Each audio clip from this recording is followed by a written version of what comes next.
الله العلي العظيم حسبنا الله ونعم الوكيل نعم المولى ونعم النصير أعوذ بالله من الشيطان الرجيم بسم الله الرحمن الرحيم الحمد لله الذي يؤمن الخائفين وينجي الصالحين وجزاء المستكبرين ويهلك ملوكا ويستخلف آخرين والصلاة والسلام على رسول الثقلين محبوب رب المشرقين والمغربين جد الحسن والحسين نبينا سيدنا بالقاسم محمد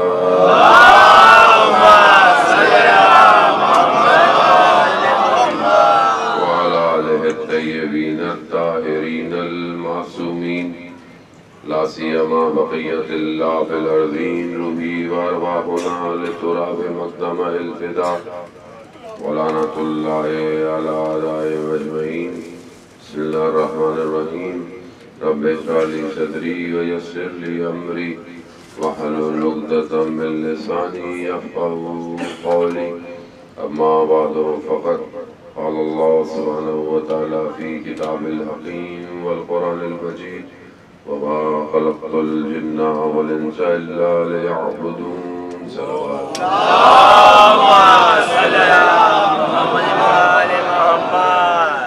رسولان سید الشہداء ایام 40 ہے اور سرزمین کربلا ہے.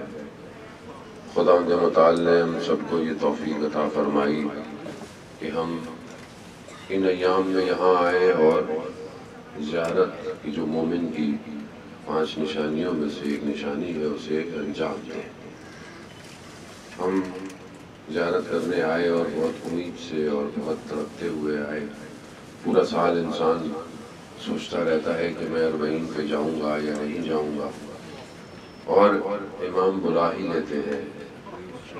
کسی کا آنے کا پلان اچانک سے ہوا, کسی کو مولا نے جلدی بلا لیا, کوئی پورا سال سے تیاری کر رہا تھا. لیکن حقیقت یہ ہے کہ ہم آ گئے, لیکن ہمارے آنے میں اور اس لوٹے ہوئے کارواں کے آنے میں بڑا فرق ہے. ہم تو بہت ادب و احترام سے آئے, ہمیں تو لوگوں نے رستوں میں پانی بھی پلائے, سائے میں بٹھایا, لیکن یہ کارواں کتنا گزرا ہوا کربلا پہنچا ہے. اب آپ انشاءاللہ خیریت سے واپس جائیں گے, آپ کے گھر والے خوشی سے آپ کا انتظار کریں گے, مگر یہ لٹا ہوا کارواں نہ جانے کس طریقے سے واپس جائے گا. تو بہت فرق ہے, ہم اس درد کو محسوس نہیں کر سکتے, لیکن یہاں پر ہے. اور جتنے ہیں انسان کو اہل بیت کی شناخت کرنا بہت ضروری ہے اور معرفت بہت ضروری ہے. زیارت کے حقیقی معنی ملاقات یہ ہے. آپ سے کوئی پوچھے کہ آپ کی زیارت ہو گئی یا زیارت کیسی ہو رہی ہے, لیکن آپ نے تصویریں بھی بھیجی ہوں گی, لوگوں کو بتایا بھی ہوگا اور کہا ہوگا بہت رش ہے, بہت لوگ آئے ہیں دنیا سے, موقف بہت بڑے بڑے لگے ہوئے ہیں, کھانے بھی بہت اچھے چل رہے ہیں, نیاز ہے, مولا کی سبیل ہے. لیکن زیارت ہوئی یا نہیں ہوئی, یہ سوال ہمیں ابھی بھی اپنے آپ سے کرنا ہے. زیارت کے اصل معنی ملاقات ہے. کیا میری امام سے ملاقات ہوئی یا نہیں ہوئی, یہ بہت ضروری ہے. لیکن بعض اوقات ہم راستے میں جو ہمیں منزل تک لے کے جا رہی ہوتی ہے, ہم اس راستے میں کھو جاتے ہیں اور منزل بھول جاتے ہیں. ہم یہاں آئے, ہمارے دوست نے بتایا کہ ایک جوان لڑکا ملا اور بہت رو رہا تھا. تو کہا کیوں رو رہے ہو؟ کہا حرم مل گیا, امام نہیں ملے. حرم مل گیا, امام نہیں ملے. اصل تو امام تک پہنچنا ہے نا. کربلا میں آنا یعنی امام کے خیمے میں جانا.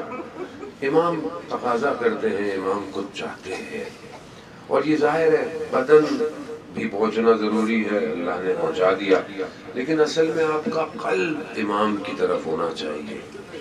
آپ کربلا میں کہیں بھی بیٹھے ہوں، آپ کی توجہ امام کی طرف ہو۔ ایسا نہ ہو کہ صرف میں جب زری کے اندر جاؤں گا تو میں امام کی طرف متوجہ ہوں گا۔ امام زری کے محتاج نہیں ہے، امام سرزمین کربلا تو امام کی پوری سرزمین ہے۔ یہ تو وہ سرزمین ہے جسے امام نے پہنچتے ہی خریدا ہے، اور ہم امام کی سرزمین میں مہمان ہیں۔ اور کتنا کرم ہے امام کا کہ اقبال الاعمال روایات ہیں، باقی کتابوں کے اندر بھی امام فرماتے ہیں، جو ہے وہ حدیث بیان ہوتی ہے کہ جو بھی زیارت پہ آتا ہے امام اسے اس کے آباء و اجداد کے نام کے ساتھ پہچانتے ہیں۔ یعنی امام کو تصور کریں کہ ہمیں ہو سکتا ہے کوئی سڑک پہ نہ پہچانے، ہو سکتا ہے کوئی ہوٹل میں نہ پہچانے، لیکن امام پہچانتے ہیں کہ آپ کون ہیں، آپ کے والد کون تھے، آپ کے جد کون تھے۔ یعنی آپ سوچیں ہماری کیا اوقات ہے، ہماری کیا قیمت ہے، مگر امام ہمیں پہچانتے ہیں۔ اب یہ جو پہچان امام کی طرف سے ہے، ہماری طرف سے امام کی کیا پہچان ہے، ہمارے پاس امام کی معرفت کتنی ہے، یہ ہمیں دیکھنا پڑے گا کہ امام کا ہدف اور مقصد کیا تھا کربلا کا۔ کیا امام کا مقصد صرف یہی تھا کہ ہم آئیں، گریہ کریں اور گھر چلے جائیں؟ قطعاً ایسا نہیں تھا۔ گریہ تو آپ اپنے گھروں میں بھی کر سکتے ہیں اور کرتے بھی ہیں، اور ظاہر ہے ایک آنسو کی قیمت دنیا نہیں لگا سکتی۔ آپ تصور کریں نا کہ جو اللہ نے ہمیں یہ نعمت دی ہے، کوئی کہے کہ میں تمہیں پوری دنیا دے رہا ہوں، رو نہیں امام حسین کے لیے، آپ کریں گے ایسا؟ آپ کہیں گے پوری دنیا لے لو، رونا میں نہیں چھوڑ سکتا۔ یہ نعمت ہے، کیونکہ ایک آنسو کا قطرہ جہنم کی آتش کو ٹھنڈا کر سکتا ہے۔ لیکن امام نے یہاں آپ کو صرف گریے کے لیے نہیں، بلکہ امام نے آپ کو تیاری کے لیے بلایا۔ امام بار بار جب کربلا کی دعوت دے رہے ہیں کہ جو لوگ آئے تھے ہمیں ان سے سیکھنا ہے نا، کون لوگ امام کے پاس آئے تھے اور کس نیت سے امام کے پاس آئے تھے۔ جو آئے امام کے پاس انہوں نے امام سے مانگا کچھ نہیں ہے، جو امام کے پاس آئے تھے وہ امام کو دینے آئے تھے، جبکہ امام نے تو انہیں کہا میں تمہیں جنت بھی دے دوں، بیت بھی ہٹا دیتا ہوں، چلے جاؤ رات کو، کوئی دیکھ بھی نہیں رہا۔ اگر شرمندگی ہوتی ہے، کوئی گیا، تاریخ مورخ کوئی نہیں لکھ پایا کہ امام کا کوئی صحابی گیا ہو، کوئی بھی نہیں گیا۔ کیوں؟ کیونکہ انہیں یہ سمجھ میں آ گئی تھی کہ اصل زندگی امام ہے، امام ہے۔ لیکن کیا ہم یہاں جب آئے ہیں، ہمارے نزدیک ہماری اصل حیات امام ہے یا نہیں ہے؟ اس کو ہم کیسے ڈیفائن کریں گے، ہمیں کیسے پتہ چلے گا؟ انسان اپنی اسکروٹنی خود کر سکتا ہے نا، کوئی اور تو نہیں کر سکتا، انسان خود، انسان اپنا ذمہ دار ہے۔ اب میں اگر دیکھوں کہ میری اصل زندگی امام ہے یا نہیں ہے، کیسے پتہ چلے گا؟ تو یہ میرے زندگی کے طور طریقے اور رہنے سے اور گفتگو سے پتہ چلے گا کہ میں اپنے امام کے لیے کتنا زندہ ہوں اور اپنے لیے کتنا زندہ ہوں۔ میرا امام کون ہے؟ اور یہاں پر آئے امام حسین سب کے امام ہیں، لیکن دیکھیں مجھ سے 61 ہجری کا سوال روز محشر نہیں کیا جائے گا کہ آپ کہاں تھے۔ آپ صاف کہہ سکتے ہیں کہ جی ہم تو تھے ہی نہیں، تو پھر ہم سے کیا سوال کیا جائے گا؟ ہم سے سوال کیا جائے گا 2024 میں آپ کہاں تھے، کہ آپ کا امام غیبت کے پردے میں تنہا تھا۔ کیا آپ کی توجہ آپ کے امام پر ہے یا نہیں ہے؟ کربلا بار بار بلانے کا مقصد ہی یہی ہے کہ ایک امام تھا اور چند لوگ تھے، اور باقی دنیا نے امام کو چھوڑ دیا۔ تو ابھی ہم کیا کر رہے ہیں؟ کروڑوں لوگ ہیں اور امام اکیلا ہے۔ ہم یہاں آتے ہیں، اپنی زیارت، اچھی بات ہے، زیارت کی طرف توجہ ہو، تبرک خریدنا ہے، بہت اچھی بات ہے، لے کے جائیں اب وہاں سے، لیکن وہ کہاں ہے جو اصل وارث ہے؟ اس کے لیے میں کتنا تیار ہوں؟ کیا میں نے اسے اس رش میں ڈھونڈا یا نہیں ڈھونڈا؟ جب مومن کی 5 نشانیوں میں سے ایک نشانی ہے تو جو مومنوں کا امام ہوگا وہ کربلا نہیں آیا ہوگا، لیکن کیا میں نے اسے ڈھونڈا اس رش کے اندر؟ کیا میں نے چاہا کہ کوئی میرے کاندھے پہ ہاتھ لگائے تو میں دیکھوں تو وہ امام ہو؟ ایسا نہیں ہوتا، خدا نخواستہ، یقیناً ایسا نہیں ہے، آپ کے دلوں میں امام کی محبت ہے، لیکن کہیں ایسا نہ ہو جائے دنیا کے اندر کہ انسان، کیونکہ ہر شخص کی دنیا الگ ہے.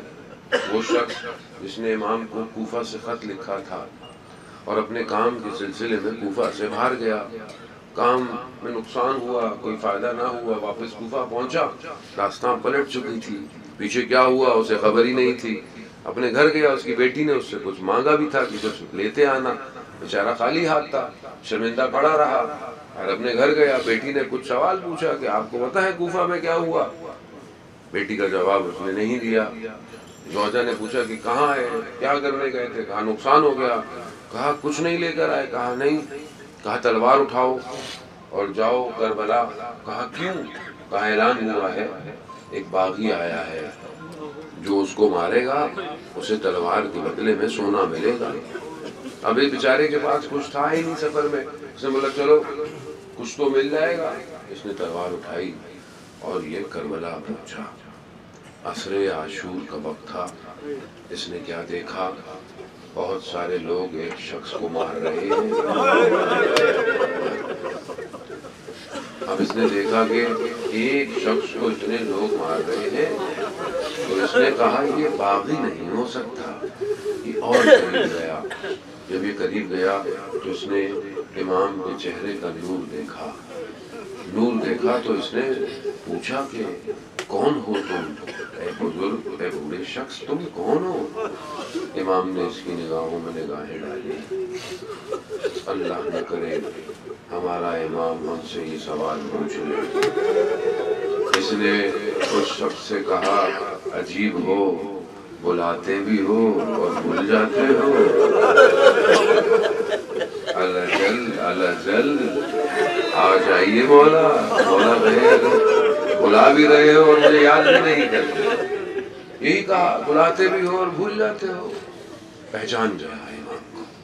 کہا مولا اجازت دیں میں اپنے وجود کو آپ کے اوپر قربان کر دوں، تلوار سے لڑوں گا. میں نے کہا نہیں، تمہارا نام شہداء میں نہیں ہے، چلے جاؤ. کہا نہیں مولا مجھے اجازت دیں، کیا ہو گیا؟ امام نے کہا میرا حکم ہے، دور چلے جاؤ، اتنے دور کہ میری آواز تم تک نہ پہنچے. جانے لگا. امام نے کہا میرے قریب آؤ. خوش ہوا، سمجھا امام اجازت دیں گے. کیا کریم ابن کریم، قریب آؤ. قریب آیا، انگوٹھی اتاری. کہا بیٹی نے انگوٹھی مانگی تھی نا.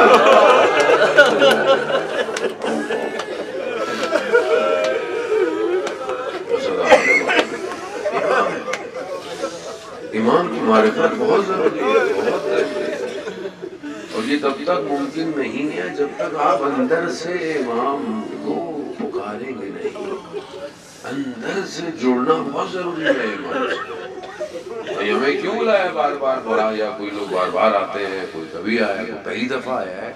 پھر اپنے گھروں میں بیٹھ کر کربلا سننا کچھ اور ہے، لکھنؤ میں بیٹھ کر کربلا سننا کچھ اور ہے. کربلا سنی نہیں جاتی، کربلا میں محسوس کی جاتی ہے کربلا. ظاہر ہے آپ ان جگہوں پہ چل رہے ہیں، نہ جانے کس جگہ پر زہرا کا لال بیٹھا ہو، تھکا ہارا، زخمی حالت میں، پیاسا. یہ تو محسوس کرنے کی جگہ ہے. یہاں تو سننا نہیں ہے، یہاں تو سب نظر آ رہا ہے. اب یہ ہمارے اوپر عزیزان محترم کہ ہم یہاں سے کیا لے کے جائیں. یہ بہت امپورٹنٹ ہے کہ آ گئے، امام نے بلا لیا. زیارت بھی انشاءاللہ کی قبولی ہے کیونکہ آپ کے قلوب میں امام کی محبت ہے. لیکن اب ہم جب یہاں سے پلٹیں تو ہماری ایک ذمہ داری ہے. وہ کیا ہے؟ جب ہم یہاں سے جائیں تو ہم امام کا صحیح انتظار کریں. دیکھیں دو انتظار ہیں. ایک انتظار یہ ہے کہ آپ بیٹھے ہوئے انتظار کر رہے ہیں، آئیں گے تب کچھ کریں گے. مثال کے طور پر آپ نے مجھے بلایا، اب آپ بولیں گے مولانا نے کہا تھا 2 سے 3 کے درمیان یا 2 سے 2:30 کے درمیان آئیں گے. چلو بھائی بیٹھے ہوئے کیا کرنا ہے؟ نہیں، جب آئیں گے تب دیکھیں گے، جب مجلس شروع ہوگی، جب سارے کام ہوں گے. صلوات بھیجتے محمد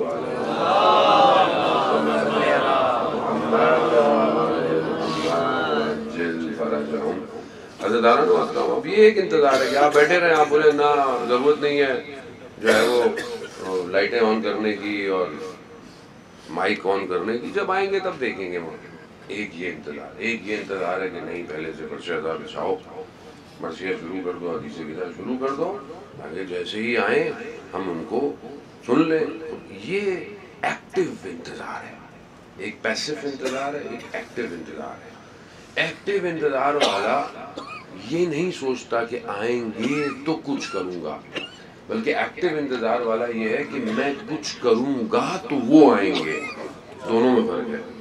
اب بعض اوقات معاشرہ ہمارا ایسی انتظار میں ہے کہ جی کچھ ہوگا تو ہم کچھ کریں گے، امام آئیں گے، ایسا نہیں ہے ذہن محترم، بلکہ ہمیں دو طریقے ہیں۔ ایک تو یہ ہے کہ آپ امام کو بلائیں، اور یہ ہمارے ذہن میں دیکھیں کانسیپٹ پرانے ہیں، یہ بری بات نہیں ہے، ظاہر ہے جیسا دور تھا اسی حساب سے تربیت بھی ہوئی اور بہت اچھی تربیت ہوئی ہے معاشرے کی، لیکن ظاہر ہے دور تبدیل ہو گیا ہے۔ ہم ایک نئے ایرا میں ہیں کہ جو آرٹیفیشل انٹیلیجنس کا دور ہے، جو سائبر سیکیورٹی کا دور ہے، جو سیٹلائٹ کا دور ہے۔ ابھی آپ کے سامنے جو جنگ ہو رہی ہے یہ ہائبرڈ وار ہے۔ یہ جنگ پہلے والی نہیں ہے کہ آپ شہر میں گھس جاؤ، بم بلاسٹ کر دو اور شہر کو تباہ کر دو۔ ابھی تو شہر میں کوئی گھسنے کا موقع ہی نہیں ہے آپ کے پاس، آپ گھس ہی نہیں سکتے۔ آپ جیسے گھسیں گے سیٹلائٹ سے آپ کے اوپر اٹیک ہو جائے گا، آپ کے سامنے ہے نا۔ ابھی تو سب ڈرون اور ہائبرڈ ہے، ابھی تو کئی ہزار کلومیٹر دور سے ملک ایک دوسرے ملک کو ڈرا رہا ہے بیٹھا ہوا۔ اب آپ کے سامنے کتنے دن سے جو ہے وہ اسی دھمکیوں کے اندر وقت گزر گیا، فلائٹیں بھی اوپر نیچے ہو رہی ہیں۔ کیوں؟ کیونکہ وار چینج ہو گئی ہے۔ اس دور کے اندر ہمیں امام کے لیے کیا کرنا ہے؟ اب آپ وہ تو نہیں کر سکتے جو بزرگوں نے کیا، ان کا حدود تھے، انہوں نے کیا، وہ یہاں تک لے آئے۔ اب یہاں کے بعد آپ کی باری ہے، میری باری ہے، میں کیا کرنا چاہتا ہوں۔ وہ امام جو اس زمانے کا امام ہے، جو ٹیکنالوجی کی دنیا ہے، اس دور کے اندر میں امام کے لیے کیا کروں، یہ بہت امپورٹنٹ ہے۔ ہم سے گھوڑا اور تلوار کا تقاضا نہیں کیا جائے گا، ہم سے یہ جو آج دور ہے ہمیں اس سے تقاضا کیا جائے گا، اس دور کے اندر آپ نے امام کے لیے کیا کیا۔ اور یہ نہیں کہ آپ امام کو بلائیں، آپ اور میں خود امام کے پاس کیوں نہیں چلے جاتے؟ ہم تو یہ کہتے ہیں امام آئیں گے، یعنی پھر امام ہی کو تکلیف دینی ہے ہم نے، کیونکہ یہ ہمارے ذہن کے اندر بیٹھا ہوا ہے کہ امام آئیں گے۔ بھائی ہم کیوں نہیں امام کے پاس چلے جاتے، یا ہم کیوں نہیں اس قابل ہو جاتے کہ امام ہمارا انتخاب کر لے، جیسے امام نے انتخاب کیا ہوا ہے آج کے دور کے اندر لوگوں کا۔ آسان تو نہیں ہے، ایسے جو لوگ دنیا آج کام کر رہے ہیں اسلام کی بقا کے لیے، فلسطین کا محاذ آپ کے سامنے کھلا ہوا ہے، کون لڑ رہا ہے خط مقدم کے اوپر کھڑا ہوا؟ ظاہر ہے کسی نے امام نے ان کا انتخاب کیا ہوا ہے، تو دنیا آج ان کے وجود سے ڈرتی ہے، خوف کھاتی ہے۔ تو یہاں میرا کیا کردار ہے اپنے معاشرے کے حساب سے؟ ظاہر ہے ہم سے تقاضا شاید نہیں ہو کہ ہم فلسطین میں جا کر جو ہے وہ کھڑے ہوں، ہمارا تقاضا ہمارا معاشرہ ہے، معاشرہ سازی ہے، امت سازی ہے، امت کو بنانا۔ اور سب سے امپورٹنٹ چیز ہے کہ ہم اپنے اندر یکجہتی پیدا کریں، چاہے وہ اہل سنت ہو، چاہے وہ تشیع ہو، چاہے دوسرے فرقے ہوں۔ انسانیت ایک مشترک فارمولہ ہے جو امام حسین نے دیا ہے۔ امام حسین اقتدار کے لیے کربلا نہیں آئے، امام حسین اقدار کے لیے، ویلیوز کے لیے کربلا آئے تھے، اور یہ ہیومن ویلیوز جو ہیں وہ کامن ہے اور اراؤنڈ دا ورلڈ۔ تو آپ اس پر آپ دیکھیں نا، آپ امام حسین کے کون ہے زائد؟ ہندو بھی ہے، کرسچن بھی ہے، جس کا کوئی آئیڈیالوجیکل فلسفیکل نہیں ہے وہ بھی امام حسین کی طرف کھینچا چلا آ رہا ہے۔ اس کا مطلب ہے کہ ہمارے پاس ایک ایسا فارمولہ ہے کہ ہم دنیا کو یکجہتی کے ساتھ انسانیت کی بقا کے لیے چلا سکتے ہیں۔ ہمیں اپنے آپ کو گلوبلائزیشن کے اندر امام کے پیغام کو لے کے آنا پڑے گا، معاشرے کو ظلم کے مقابلے میں لانا پڑے گا، مظلوم کی حمایت کرنی پڑے گی، اور اپنی کردار سازی کرنی پڑے گی۔ دیکھیں جب تک آپ باہر بینر لگا لیں، بلڈنگ بڑی اچھی بنا لیں، سب کر لیں، لیکن اگر افراد نہ ہوں تو وہ عمارت کسی کام کی نہیں ہے۔ اصل وجود ہمارا اپنا ہے۔ یہاں پر جو امام تقاضا کرتے ہیں حدیث و روایات کی روشنی میں، جانے محترم محدود ہے، ورنہ میں آپ کی خدمت میں حدیث جو ہے وہ مکمل بیان کرتا۔ امام رضا علیہ السلام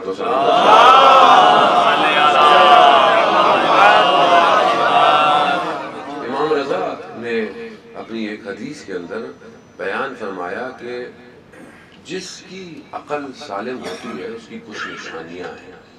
کیوں آج معاشرے میں عقل کی ضرورت ہے؟ کیونکہ معاشرہ آہستہ آہستہ عقلانی یعنی لاجیکل گفتگو سے باہر ہو گیا ہے۔ آج کا جوان کہتا ہے مجھے لاجک بتائیں، مجھے لاجک بتائیں، کیونکہ کچھ ٹائم پیریڈ میں ہم نے اپنے زیادہ تر میں اپنی خطا اس کو کہوں گا تاکہ کسی اور کی، کہ ہم نے صرف جذبات اور احساسات پہ گفتگو کی ہے، ہم نے عقلانی گفتگو کم کر دی ہے۔ اور اس کی سب سے بڑی وجہ ہے کہ ہم نے اوریجنل جو ٹیکسٹ ہے ہمارا اوریجنل اسے کم بیان کیا ہے معاشرے کے اندر۔ اب میں نے آ کر اپنی باتیں بہت کی، میں نے آ کر کسی اور کی باتیں بہت کی، میں نے قال امام صادق کم پڑھا، میں نے قال امام باقر، قال امیر المومنین نہیں پڑھا۔ لیکن یہی پھر فرق آ گیا معاشرے کے اندر کہ معاشرہ امام کو تو مانتا ہے لیکن معاشرہ امام کی نہیں مان رہا، کیونکہ امام کی بیان ہی کم کی گئی ہے۔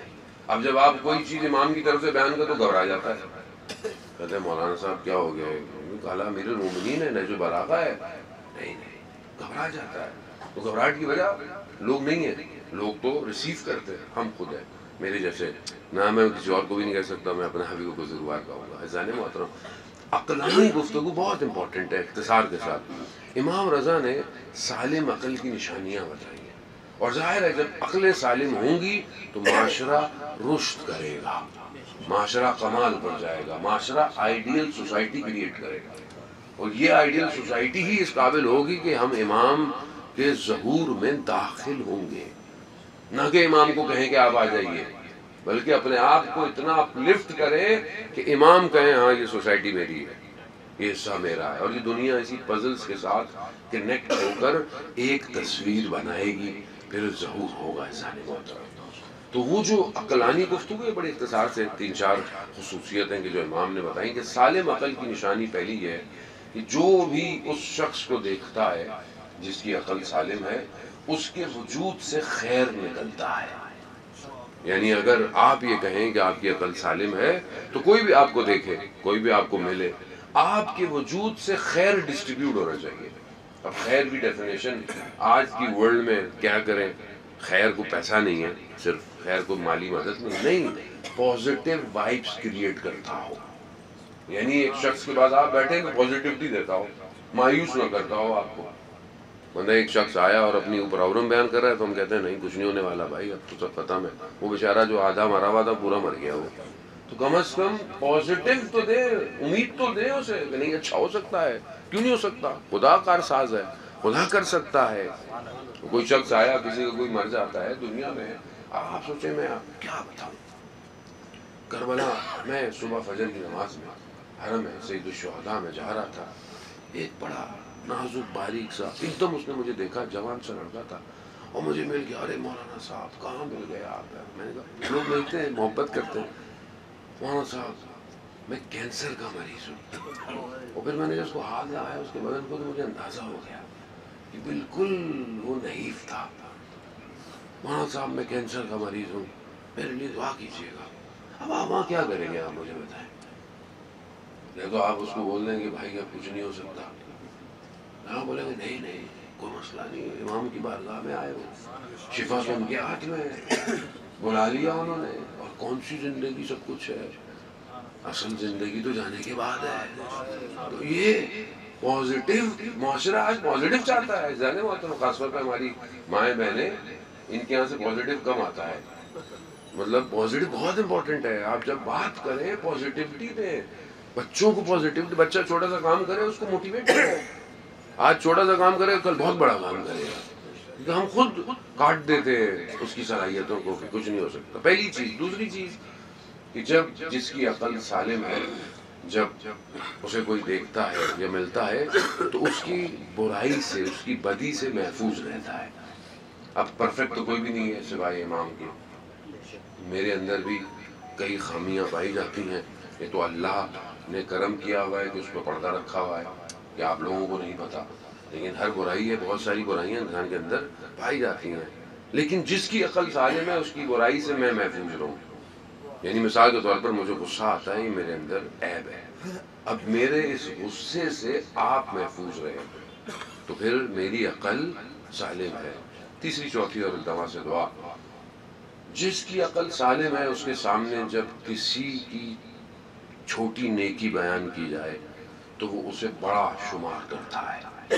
یعنی آپ کے سامنے کسی کی تھوڑی سی نیکی کہ اس نے فلانا کام کیا، بس ہم یہاں کوئی آیا صبح دوپہر کو اس نے یہ چادروں کو جو ہے وہ صحیح کیا اور لائٹ کھول دی، اے سی کھول دیا، تو آپ بولیں خود یہ تو کوئی کام تھوڑی تھا، یہ تو کوئی بھی کر سکتا تھا۔ لیکن سالم عقل والا ایسے نہیں کہتا، وہ یہ کہتا ہے کتنا اچھا کام کیا، فرش عزا کا اہتمام کیا، جہاں لوگ آئیں گے ذکر حسین کو سنیں گے۔ یعنی چھوٹی سی نیکی کو بڑا شمار کر دینا۔ مثال کے طور پر کاروان میں کوئی چھوٹا کام کرتا ہو، کوئی بھی مثلاً ظاہراً پانی پلا دیتا ہو، کسی کو کچھ کمرے میں لا کے دے دیتا ہو، تو ظاہراً بولے یہ تو مثلاً کوئی کام نہیں ہے، یہ تو بہت چھوٹا سا نہیں۔ چھوٹا کام، جس کی عقل سالم ہے وہ دوسروں کی نیکی کو چھوٹا شمار نہیں کرتا۔ چوتھی اور آخری چیز، جس کی عقل سالم ہے وہ اپنی بڑی نیکی کو چھوٹا شمار کرتا ہے۔ یعنی آپ کو کہیں جی ماشاءاللہ کیا بڑا کام کیا آپ نے، کاروان کے سب کے بیگ اٹھا لیے، لوگوں کو کیا کیا دے دیا، ظاہراً بڑا کام ہے، لیکن اگر اس شخص سے پوچھیں تو وہ بولے گا میں نے تو کچھ بھی نہیں کیا۔ حقیقتاً بڑا آدمی وہی ہے جو اپنے آپ کو بڑا شمار نہیں کرتا، جو انکساری اور عاجزی سے رہتا ہے۔ علماء کی ظاہر آپ نجف بھی ہو کے آئے یا جائیں گے، بہرحال آپ دیکھیں شیخ عباس قمی کتنے بڑے عالم دین کہ ان کی کتاب آج ہم سب کے گھروں کے اندر ہے، اردو، فارسی، عربی، ہندی، انگلش، اور جتنی نئی اپلیکیشنز ہیں دعاؤں کی، سب مفاتیح الجناح کا ایکسٹریکشن ہے، سب دعاز.org، شیعہ ٹول کٹ، سب اسی سے، ڈیوائن پلس۔ کیا خلوص تھا، کیا اخلاص تھا کہ ایک کتاب کمپائل کی اور پوری دنیا میں چل رہی ہے۔ کیسے؟ ان کے والد صاحب مسجد میں جاتے تھے نماز پڑھنے، وہاں پر ایک عالم دین مجلس پڑھتے تھے یا لیکچر دیتے تھے، تھوڑی گفتگو کرتے تھے۔ وہ واپس آئے ایک دن اور اپنے بیٹے سے کہا بیٹا جس طرح وہ عالم دین حدیث پڑھتے ہیں، کاش بیٹا آپ بھی ویسی پڑھتے۔ اب وہ عالم دین جس کتاب کو کھول کر پڑھتے تھے وہ شیخ عباس قمی کی کتاب تھی، یعنی جس کتاب سے وہ بیان کرتے تھے مناظر الاخرہ، شیخ عباس قمی کی کتاب۔ لیکن شیخ عباس قمی نے یہ نہیں کہا کہ بابا آپ کیسی باتیں کر رہے ہیں، نہیں، کہا بابا میرے حق میں دعا کیجیے گا۔ یعنی اپنی بڑی نیکی کو چھوٹا شمار کرنا، یہ سوسائٹی کی فارمیشنز ہیں، یہ ستون ہے جس پر معاشرہ کھڑا ہوتا ہے۔ اگر تو ہم نے اپنے آپ کو اسی طرح ڈیولپ کیا تو ہم خود ظہور کے اندر داخل ہو جائیں گے، اور اصل ہدف ہمارا ظہور ہے ظاہر محترم۔ تو یہاں جو بار بار آ رہے ہیں امام یہی تقاضا کر رہے ہیں، میں اس سے زیادہ آپ کو مزاحم نہیں ہوں گا، بس ادادار محترم لطف اور کرم انہی کا ہے۔ ہمارے اندر نہ اتنی صلاحیت ہے نہ اتنی طاقت ہے کہ ہم آتے اور امام کی خدمت میں حاضر ہوتے۔ میں اپنے آپ کو دیکھتا ہوں، بہت خطاقات پاتا ہوں، پورا سال میں نے کوئی محنت نہیں کی ہے کہ جس کے نتیجے میں میں کہوں کہ جی مجھے زیارت نہیں، یہ ان کا کرم ہے، اور یہ کرم بے انتہا ہے، اور یہ کرم جاری اور ساری ہے۔ جو بھی امام کی زیارت کرنے آتا ہے، روایات ہیں وہ بالکل ایسے ہے جیسے اپنے ماں کے پیٹ سے متولد ہوا ہے، پاک صاف۔ بس یہی عزیزان محترم، ہم اسی پاکیزگی کو لے کر جو ہے وہ یہاں سے جائیں، آئے امام کو پرسا دیں۔ جناب ابو الفضل عباس کی بارگاہ کے قریب بیٹھے ہیں، ایک ذرا سا پرسا ہے اور آپ سے التماس سے دعا ہے، یقیناً ایسا پرسا دیں جس پہ دونوں ہمارے گریے کو قبول کر لیں۔ بابا کو بیٹی سے بہت محبت تھی، چچا کو بھتیجی سے بہت محبت تھی، اور یہی محبت تھی کہ چچا پانی لینے چلے گئے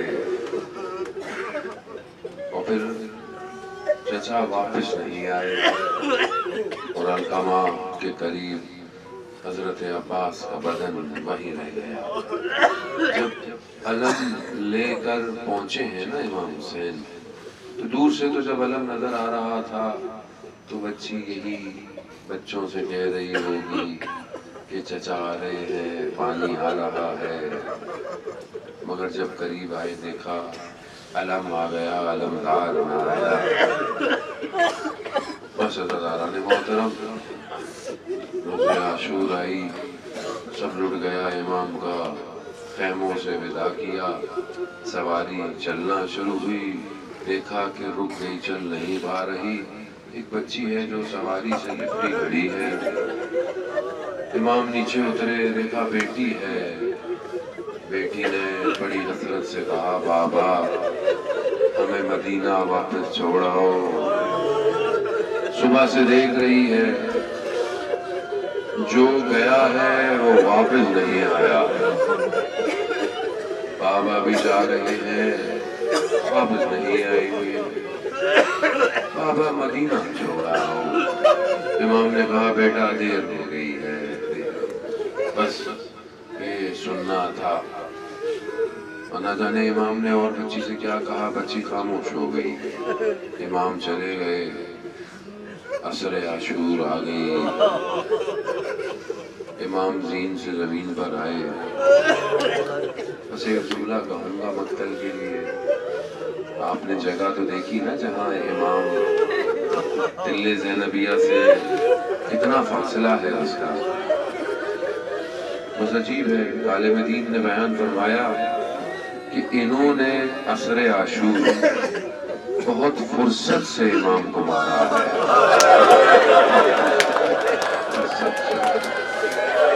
کیوں مارا؟ فرصت کیوں تھی؟ کیونکہ کوئی روکنے والا نہیں، جس کے پاس جو تھا اس سے مارا انہوں نے۔ یہ بچی خیموں پر کھڑی دیکھتی رہی، وہ جو اس کی کیفیت ہے وہ تو ہم بیان نہیں کر سکتے، وہ گزر گیا۔ خدا حاضر دے، خدا آپ کی گریہ کو قبول فرمائے، کوئی غم نہ سوائے حسین کے۔ آپ بھی بیٹیوں والے ہو گئے، چھوٹی بیٹی باپ سے بہت محبت کرتی ہے، جن کی بیٹیاں گھروں میں ہیں وہ انتظار کر رہی ہوں گی بابا کب آؤ گے۔ یہاں بچی دیکھتی رہی ہے، بابا نہ آیا۔ شام غریبہ آ گئی، جناب زینب نے بچوں کو جمع کیا، دیکھا ایک بچی نہیں ہے۔ مقتل میں جب بیوی گئی، رات کی تاریکی ہے، اندھیرا ہے، اور آپ جانتے ہیں بدن کی حالت کیا تھی، سر بریدہ بدن تھے جو رات کی تاریکی میں بکھرے پڑے تھے۔ بیوی نے دیکھا بچی ایک بدن پہ سو رہی ہے، بچی کو اٹھایا، کہا بیٹا کیا کر رہی ہے؟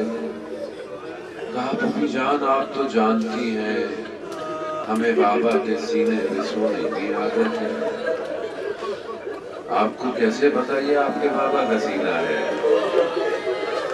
میں تو بابا بابا کر رہی تھی، دو ہاتھ بلند ہوئے الیہ الیہ۔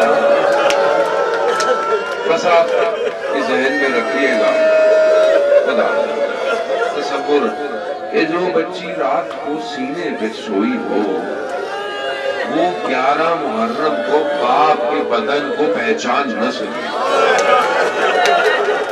جب بی بی زینب نے گرایا نا اور گریا کیا، ابھی بچی جا کے دیکھتی ہے، کیا دیکھتی ہے؟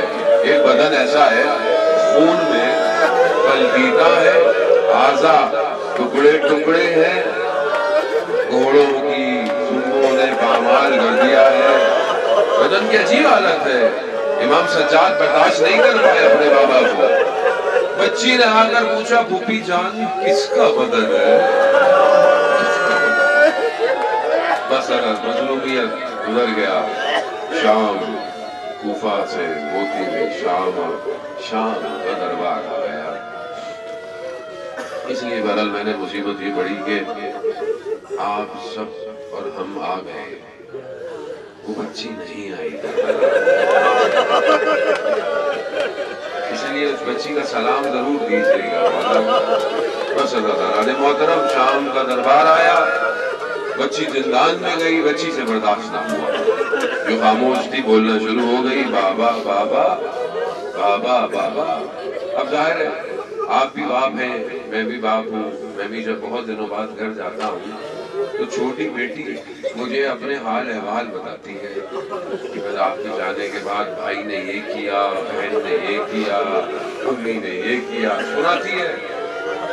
بس سلام ہو اس غریب بچی پر کہ جس کو بابا ملا، اور بابا بھی کیسے ملا، کشت آیا، کپڑا ہٹا، ہاتھ میں اٹی زلفیں، چہرے پر زخموں کے نشان تھے، لبوں پر تازہ چڑی کے نشان تھے۔ بچی نے اتنے دنوں بعد دیکھا،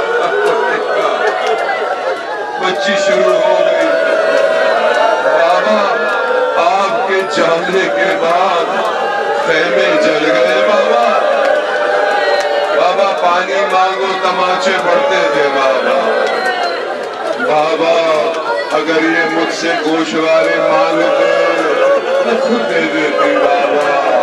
یہ کہتے کہتے بچی خاموش ہو گئی۔ انا للہ و انا الیہ راجعون۔